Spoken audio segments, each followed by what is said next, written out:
Good afternoon, everyone. I hope everyone's doing well. Can you just let me know if you can hear me before we start?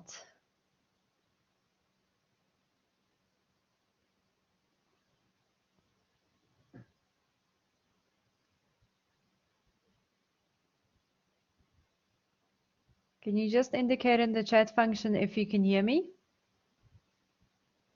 Okay, excellent. So in today's session, we are going to focus on Learning Unit 8 and Learning Unit 9.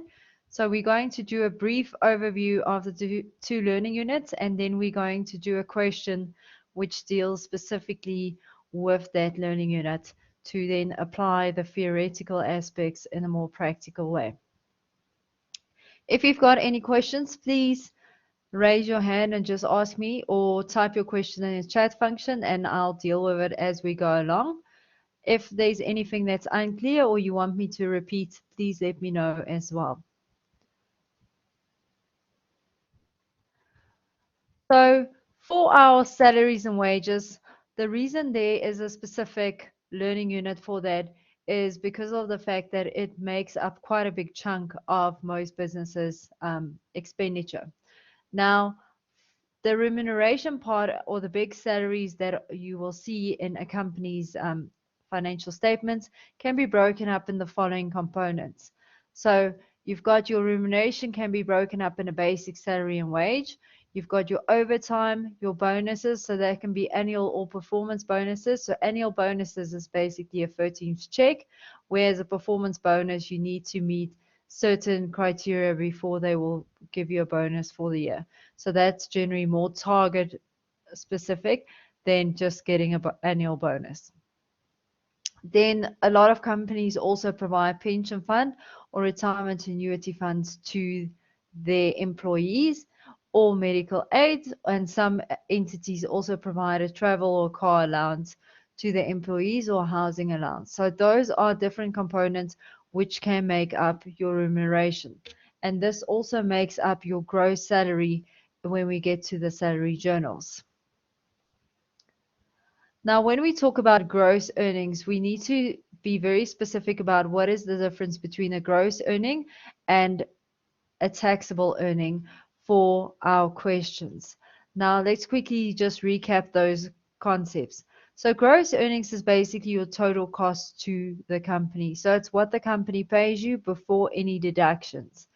It is everything you receive, whether it's cash or other benefits. So when we talk about other benefits, it means, for example, a company car, you can get a cell phone from your work, you can get a laptop from the work. Those are other benefits which are not cash, but still forms part of your employment and your total cost to company.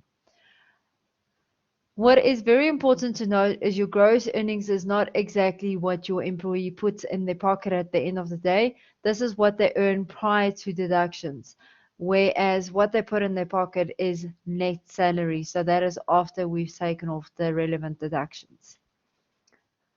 Now, how do we actually calculate our gross salary? So let's have a look at it. It is your basic salary plus your overtime, plus any bonuses, plus any fringe benefits. Now, your fringe benefits are those benefits that you receive that is due to your employment, that does not necessarily have a cash value, but is another benefit. So in terms of the Tax Act, they specify how do you calculate the value for each of those benefits. So that is, for example, the use of a car, your cell phone allowance, your computer allowance. Those are your fringe benefits that you include in order to get your gross salary, which is your total cost to company. So your basic salary is calculated using the hours worked per the rate per hour, whereas your overtime is the additional hours you've worked on top of your normal working hours. So if you work, for example, 40 working hours, anything above 40 hours would be overtime, and then you multiply it with that rate.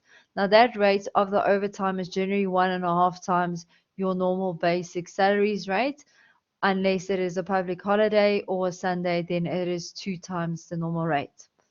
But they will indicate in the question what the overtime rate is if it is applicable. Bonuses is basically your annual, your performance bonuses, and then your fringe benefits is your employment benefits, not always received in cash, but generally received in physical goods from your company. Now, when we talk about taxable earnings, on the other hand, those are all of the earnings employees receive, which is your gross earnings.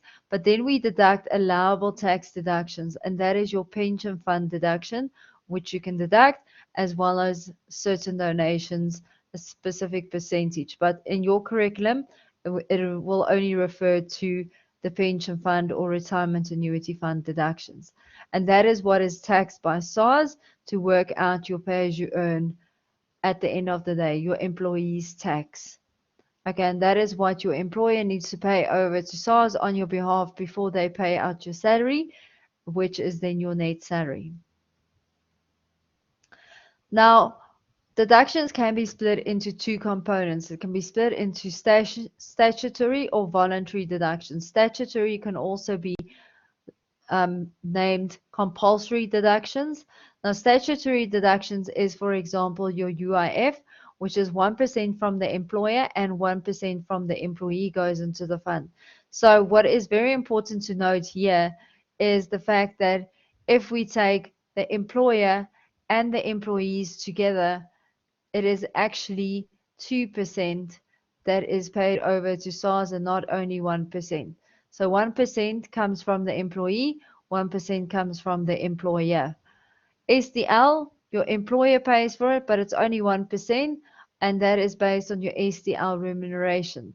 Now, your UIF and your SDL remuneration, there are ways to calculate it, but that is outside the scope of this module. So in your questions, they will give you this information. You just need to know that it is 1% of that amount. What is also very important to note is UIF is capped at 17,712 Rand. Let me just quickly find the pen again.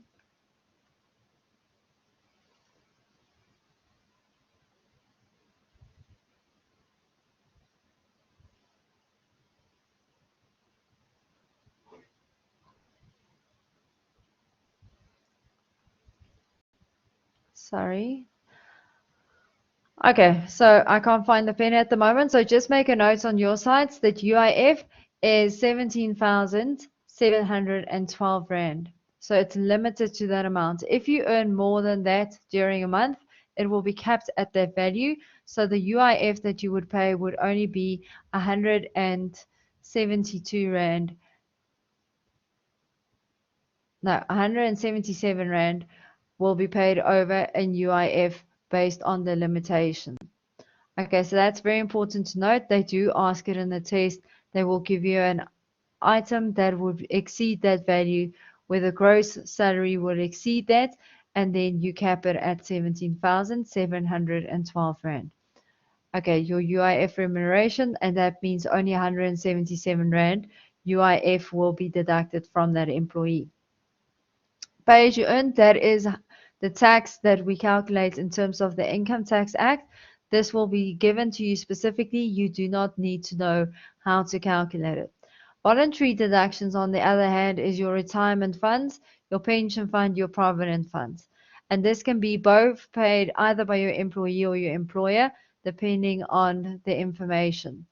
Then the employer can either match what the employee pays, or they can pay a percentage of that amount in terms of the question. Now, when the employer pays it, it's an amount addition to your normal salary, and we capture that in your salary journal under your employer contributions. And then that would be journaled with both a debit and a credit entry when we get there. Then medical aid, similar thing. Both the employee, one or both of the employee and the employer can contribute to it, and the employer can also contribute a set amount or a certain percentage to that medical aid. Important concepts that you guys need to be aware of when you're studying this learning unit. This is just to help you make sure that when you complete the salary journal, you are aware of the terminology to fill in the information in the correct places. So your gross salary or wage, and this we talk about salary and wage, we do it exactly the same. It's just the lingo that will change between whether it's a salary employee, whether it happens on a monthly basis, or wage earner, which will happen on a weekly basis. Okay, so if we look at the gross salary or wage, it's your basic salary or wage plus any fringe benefits plus commission before any deductions. Now let's quickly look what is a fringe benefit. A fringe benefit is benefits due to employment and it's in addition to your basic salary. So it's something you get because you are employed by the business, but it is an add-on. Then your net salary, this is your gross salary less any deductions. Those deductions are made up of your compulsory or your statutory and voluntary deductions, which is your UIF, your SDL, and your pay as you earn. Your voluntary ones is your pension fund, your medical aid fund. It might even be a social fund, is your voluntary type of expenses.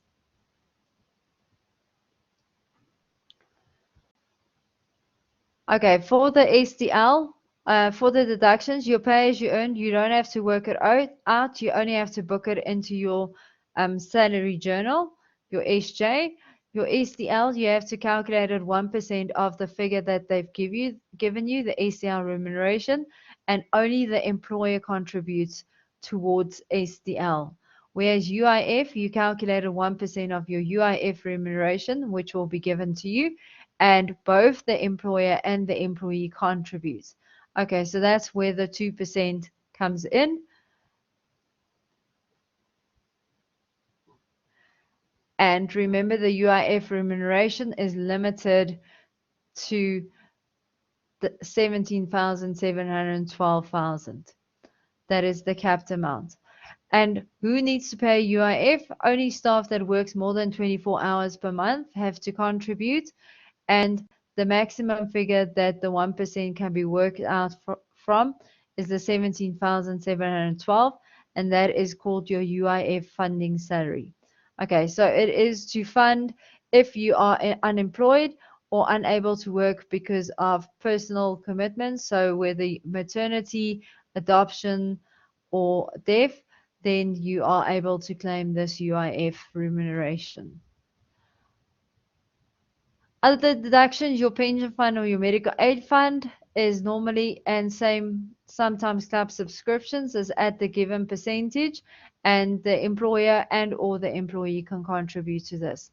Now, once you've taken the gross salary and you've deducted the deductions, you get to your net salary, which is your gross salary less your deductions, gives you a net salary. So that is what the employee at the end of the day puts into their pocket.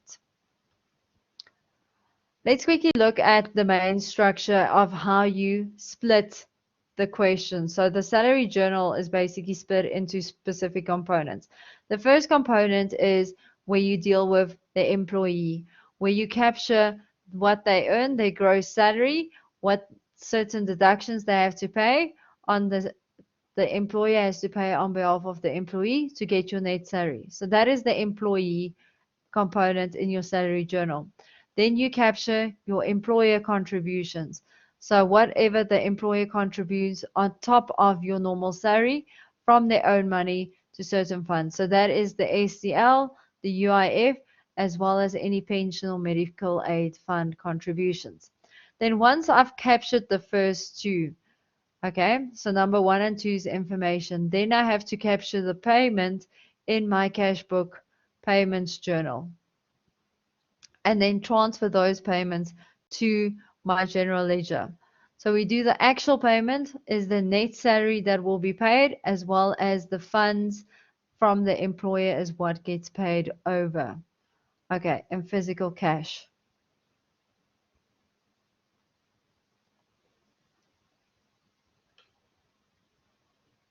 Let's quickly look at what does the accounting entry like, or the journal entries. So for the employee, if we look at the journals, you would debit the gross salary as an expense. So that is your total cost to company. We would credit the who deductions are owed, so the creditors. So that would be your medical aid fund, your pension fund, your pay as you earn, your UIF, those creditors would be credited. So who do you have to pay on behalf of the employee? And then we would credit your creditors for salary, so the net salary that will be paid. Okay, so this is what we owe the employee. If you add those deductions and the net salary, you should get back to the gross salary, then you know you are balancing. If we look at the employer, you would debit the contribution, so business expense, it would be UIF, SDL, and your medical aid or pension fund, and you would credit who are owed, so the creditors account for those specific expenses. And then the third one is once you do the payroll run, so you do the physical payment, we are going to debit all the creditors, so everyone we need to pay, and we're going to credit bank with the amounts that was paid.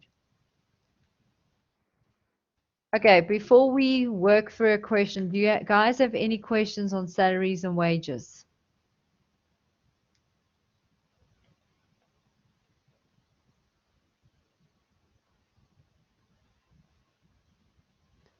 Do you guys have any questions?